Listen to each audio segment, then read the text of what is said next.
later. And I'm also, as you're stalling, I'm going to be chatting with Kate from my team to just make sure everything looks the way it needs to. And if we need to make any adjustments and you guys see things move around, that's me in the background.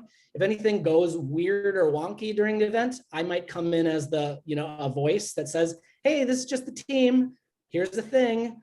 We roll with that. That's just how these events go, but it should be good to go. And you guys can be watching the clock to try to wrap up your conversation points by about 12:30, if that makes sense, okay? And that will give Lauren a little bit of time to close us off, say thank you, and then I will stop the recording. Does that sound good? Remember, just be warm, be yourselves, and help people out a little bit. Don't overthink it a lot. We're just here to share some really great information. So cool. I'm gonna get the next sequence of events going. And just give me one more. It's going to take a minute or two to get us going, but people should be queued up pretty soon here. All right, I'm going to mute myself and do this, and I'll unmute in a moment to let you know we're going.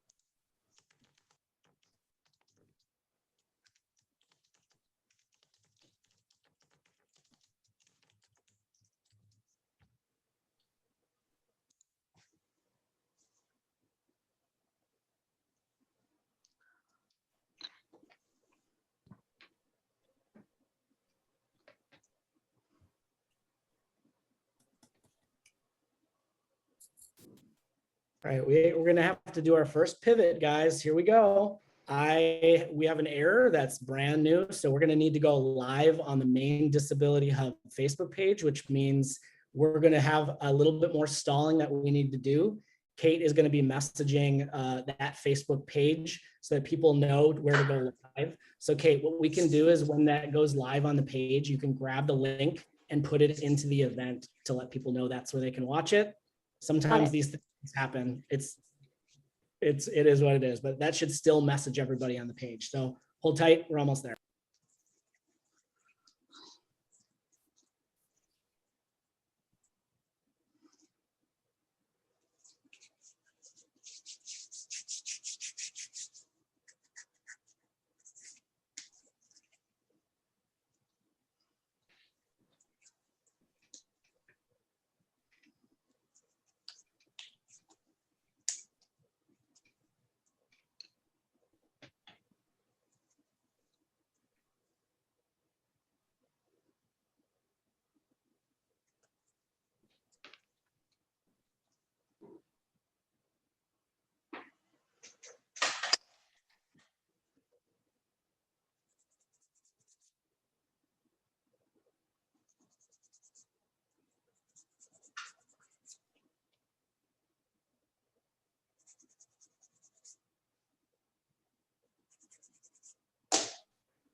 All right, in 5 seconds, we should be live. Again, you can stall for a minute or two. Ready?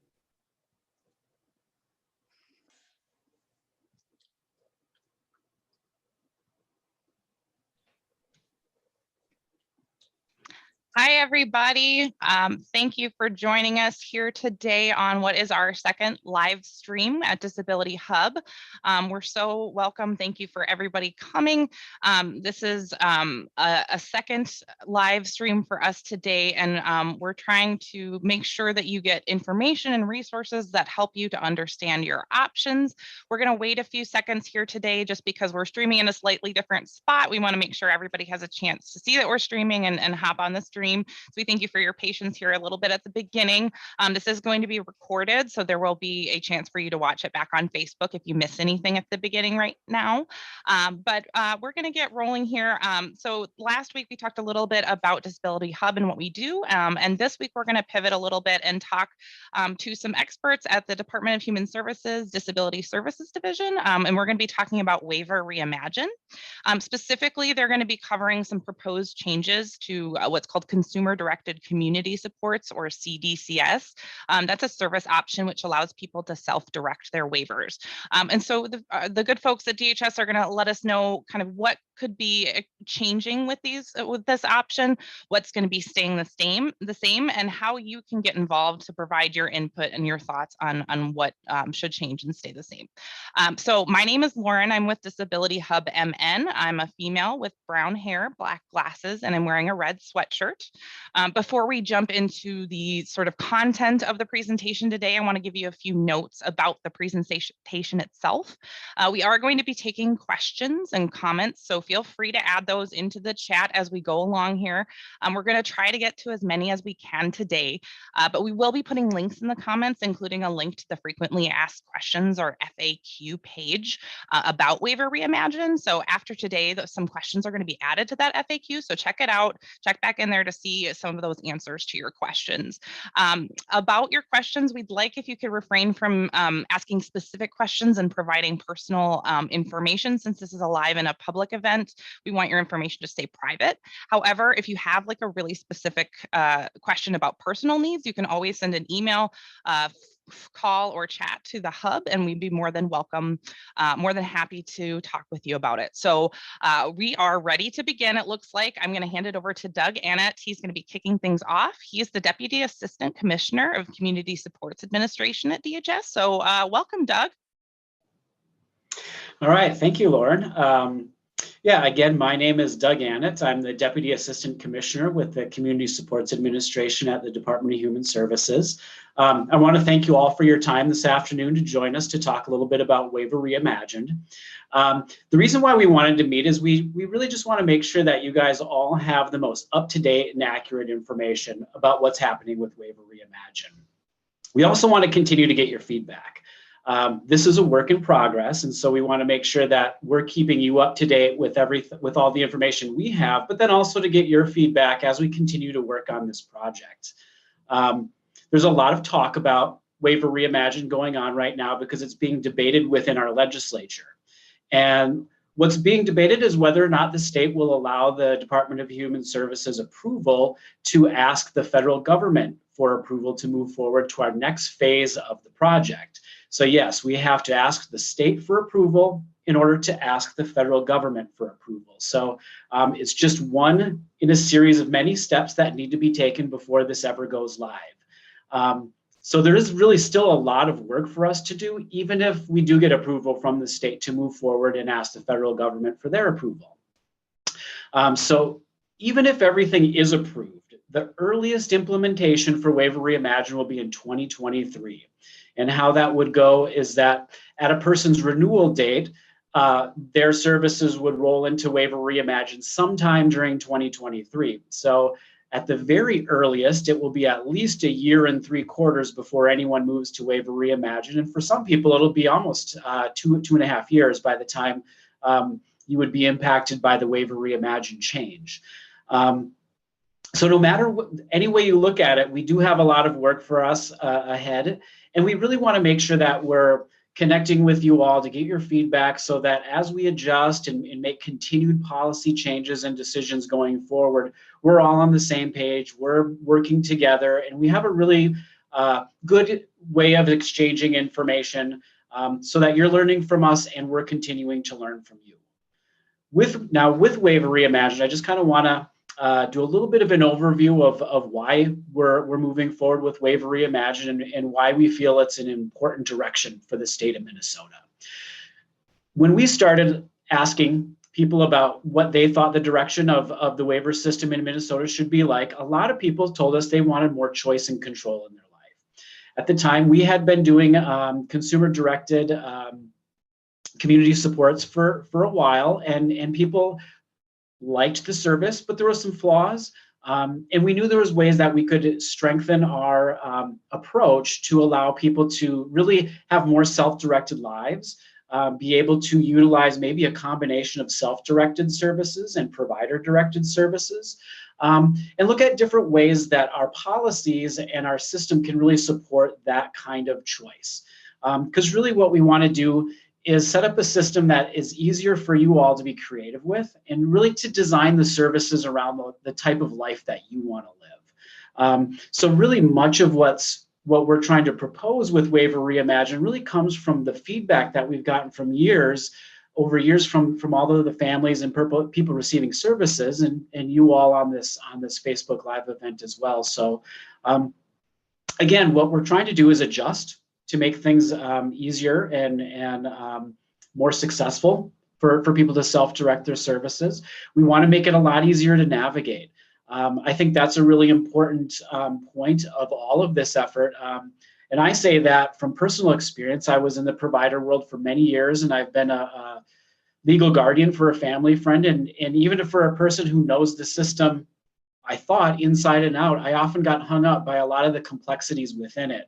And really, one of the things that we hope out of Waiver Reimagine is to make it easier for all of you, so it's easier to understand, so that when you are given choices, you know what they're really going to be like for you, and how you can best leverage them. So we're here to help engage with you and teach you as much as we learn from you and are taught by you. So with that, I'm going to pass it on to our team to go into greater detail.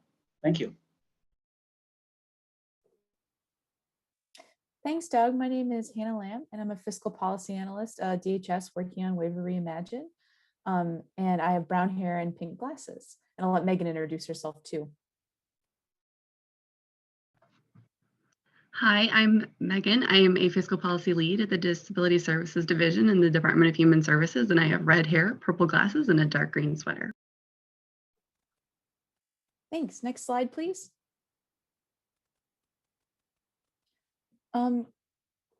So please feel free to put questions and comments into the section. We have a few other staff members who are monitoring that. So as I'm talking, feel free to start putting your questions and comments in there. We only have a few slides, and then the rest of the time will be used as a discussion. So as you've heard from Doug, Waiver Reimagine is proposing to implement an individual budget for each person. And as our CDCS, our Consumer Directed Community Supports users, you guys are already the experts on individual budgets and how to manage services within that. But we have heard that there could be improvements or changes that are made, and Waiver Reimagine is focused on those. And we're going to highlight about 4 of those proposals today. So the first one is, currently, if you live in a community residential setting like a group home or a provider controlled setting, formerly called corporate foster care, family foster care, you cannot use the consumer directed community supports option. You're not allowed to, that option is not available to you to self-direct your services. That's something we are proposing to change with Waiver Reimagine. Someone who lives in a group home will be able, or a provider controlled setting will have the option to self-direct some of their services. That's which services those are is something that we're still working on, and we would love input on. Probably not being able to direct your residential services, but being able to direct your employment services or your day services is something that we want to be able to offer to people. Another proposed change is, right now, there are differences in funds available if you use CDCS versus if you use only traditional waiver services. And that is something that people have felt is kind of an inequity within our system. So that's a change that we're working on with Waiver Reimagine, and we're proposing is that each person will have the same budget based on their needs. It won't be based on whether they choose to self-direct some or all or none of their services. People will have the same equitable access to funds based on their needs, not on whether they choose to self-direct or not. Thanks. Next slide, please. A third change that we're proposing with Waiver Reimagine is how the budget is determined. So right now, how you answer a MinChoice's assessment question, that spits out then a number, your budget, right? About how much money you can use to self-direct your services under CDCS. And we've heard that small changes on your assessment from year to year, answering a question just a little bit differently, can then make a big budget change. And that makes it difficult for a person and their family to be able to plan consistently over the years for their future. Of course, if you have a change in need or something, that should make a change in budget. But if you just have a small change in the assessment, it shouldn't cause a large swing. So the new way we're determining budgets, we'll look at more holistically at MinChoices. A small change in one area of the assessment won't affect your entire budget. And the fourth proposal that we're talking about today with CDCS is currently when you use some essential services, like some state plan services, those count against your CDCS waiver budget, although they are not specifically waivered services. And that again is kind of an inequity that people who use CDCS might feel versus people who use only traditional waivered services. So under Waiver Reimagine, we are proposing that when you use some essential services, like certain state plan services, they will not count against your self-directed individual budget. And that's going to increase people's ability to purchase the services that they need while still keeping those essential services. So that was a lot of information very quickly, but we wanted to just be able to open it up, start off the conversation with you all today on this event. So next slide, please. Importantly, those are some changes, but what will stay the same? We've also heard from people what they really love and appreciate about the CDCS option under our disability waivers. One is the flexibility to choose family members as paid caregivers. That will stay the same. We are not planning on changing that ability for people. The general assessment process, going through your county case manager to get support and planning, your FMS, which is a financial management services to help you plan your budget, that process will stay the same as well. And just in general, the supports available to you will stay the same. The individual budget process is not changing the types of services that are available to everyone. So those are just a few things. Many things are staying the same, but we wanted to highlight the few things that CDCS participants and their families have shared with us. Next slide, please. So like I said, I hope everyone is entering questions and comments in. And here are some ideas. We need to know your questions, ideas, and comments. So some questions to get us started. What about Waiver Reimagine? Either what I just quickly highlighted today or you already know makes you excited, hopeful about a change? What is something about self-direction or your CDCS plan that we need to start thinking about that we might not have thought about yet? Either things you like or don't like or would like to see changed. And we want to keep doing events like these. And what are other ways to connect with people and their families? That's who we really need to be talking to throughout this change. So Facebook Live is just one option for us. And then how do you want to be involved? And we'll go into that a little bit more after we go through some questions. But is this format good or kind of how else do you want to be involved throughout the process? So I will throw it to our group and see if we have any questions yet or comments. So this is Megan, and we're still waiting for questions and comments to come in. So while we're waiting for that, we do have a few questions that we receive from families, CDCS participants on a pretty regular basis. So I thought we'd cover a couple of those while we're waiting for some of your questions to come in. Doug did a really great job of highlighting a lot of those questions ahead of time. When is this going to take effect? And the earliest it would be is in January of 2023. If the legislature chooses to give us authority, as well as the federal government chooses to give us authority. Some of the other questions that we have is, how can I engage in future events? And we're asking for your comments and thoughts and opinions on how we can better engage you. But today is not the last conversation we are having. We anticipate continuing to have conversations well into 2023 and beyond, right? We've learned so much over the last 3 years of this work from families and CDCS participants, as well as other stakeholders. They've really formed and shaped our process. And so we're really looking forward to continuing to have meaningful conversations, talking about the things that work and don't work and how we can really improve our system for us all. So I see a couple questions coming in. Hannah, have you seen any that you can quickly respond to? Our first question is, what do you mean by essential services? Is this like FMS services? And that's a great question.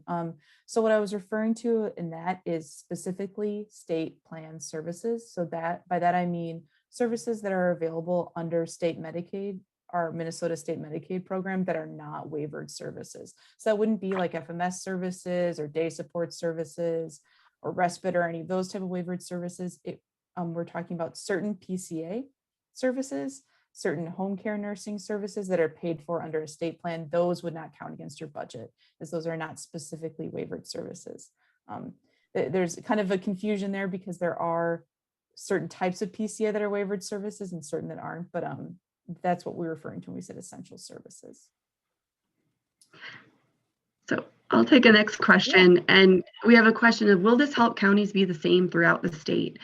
And our hope really is that it will do that. That really wherever you come in the door, you have your assessment, and then no matter if you're choosing to self-direct your services, similar to CDCS today, maybe self-directing some of your services, or even using all traditional waiver services, you have that same access no matter where you are in the state. And that's something that we really see as a big positive of this effort, in that, you know, a lot of the times we see counties struggling with their budgets or trying to balance all the needs of the individuals within the county. And here it really just says, okay, you have determined that you need to access these services, and here is your budget, whether you are self-directing some, none, or all of that budget.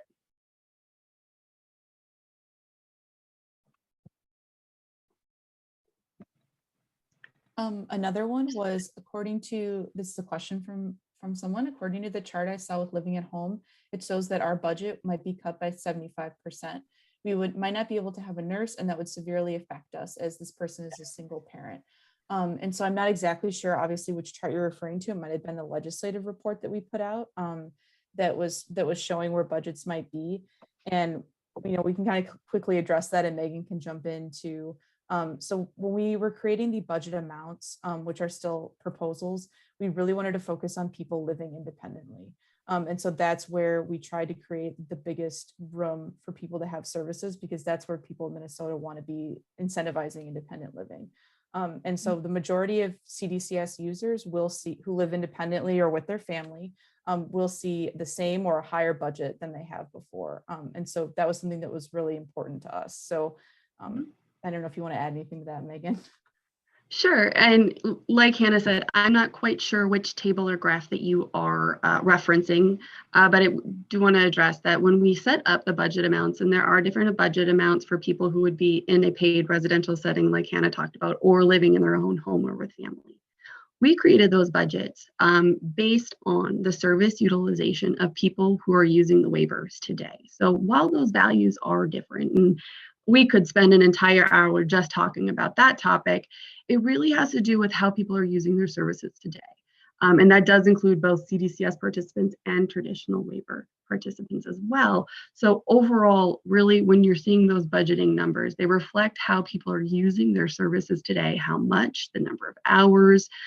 So not too sure, but wanted to make sure that that was really clear. Kind of piggybacking off of that question, we had another question said, how did you collect the data for inputs for this? I'm not quite clear what we mean about inputs, but I will say that over the past over 3 years now, these budgets have been set up, and the criteria and how it works with min choices is set up using hundreds of millions of data points. This is looking at people's min choices assessment year after year, and understanding not only how they're responding and how people have similar scoring, but how that may change over time. And again, we looked at not only the CDCS participants, we not only at traditional service users, but everyone who is within the waiver program, and really trying to understand that. It's a lot of technical statistical work as well.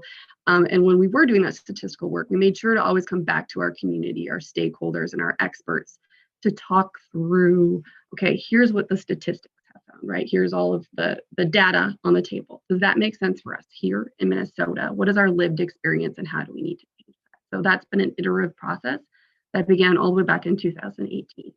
So just wanted to highlight that there. Do you have another one, Hannah? Yeah, so it's kind of a similar question. I won't read the whole thing, but at the last meeting that someone attended, there were budget categories, and their specific family member might see a decreased budget they're worried about. Is this inequity? Because they're based on where people live. So is this inequity being addressed as a budget should not be based on where a person lives, is the person's question. That's a question we get a lot. And I think Megan just talked about that a little bit.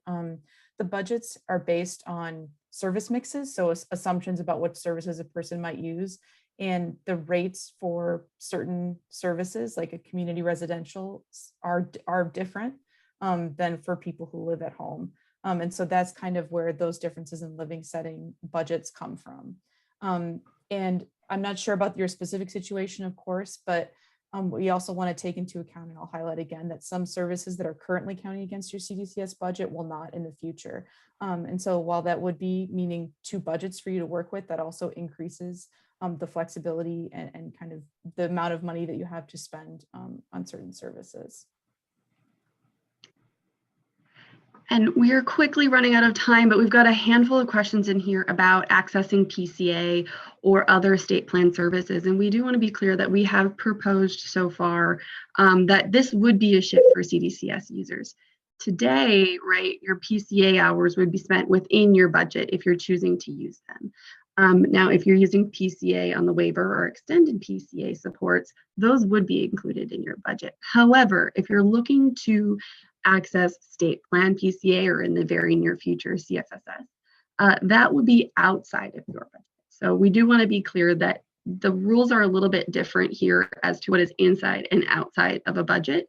And, we point you back to our legislative report for a little bit more clarity on that, but really looking at creating that equity again between how traditional service users in today's world are accessing state plan services and also extending those to people who choose to self-direct their services, like those using CDCS today. So that's another point of equity we've really tried to expand and make sure that it makes sense and is equal for people across the waivers.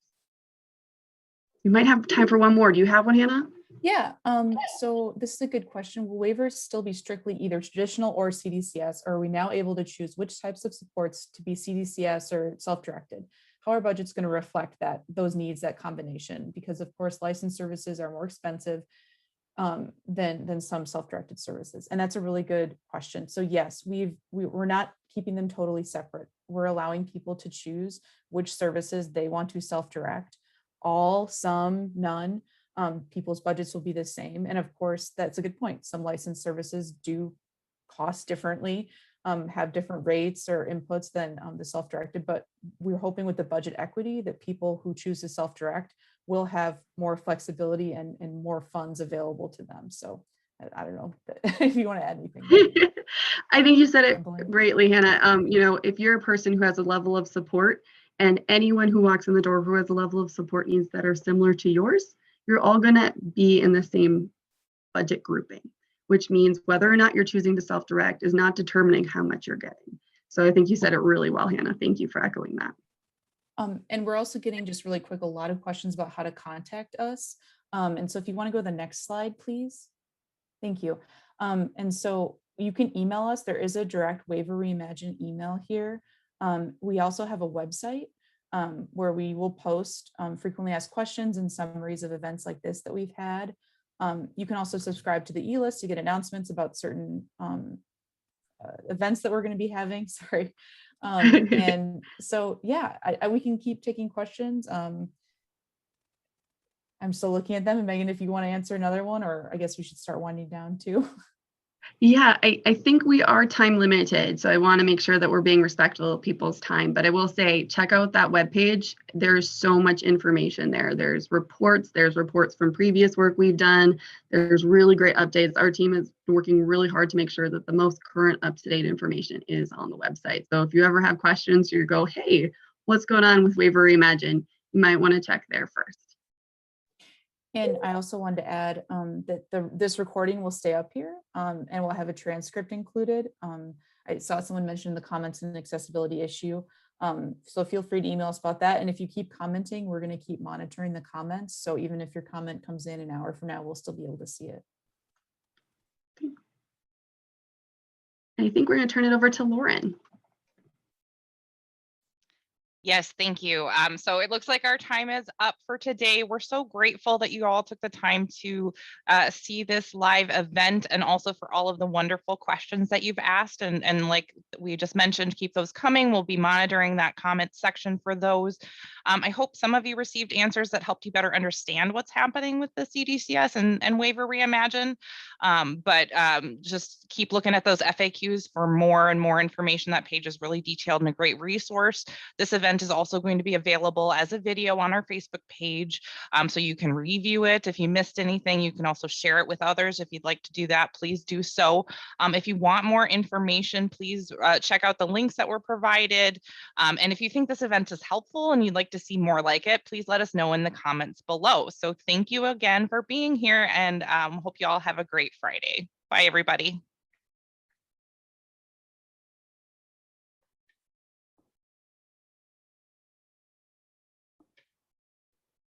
All right. How's everybody doing? Great job, everybody. And we have a question. Will this help? I'm going to stop recording.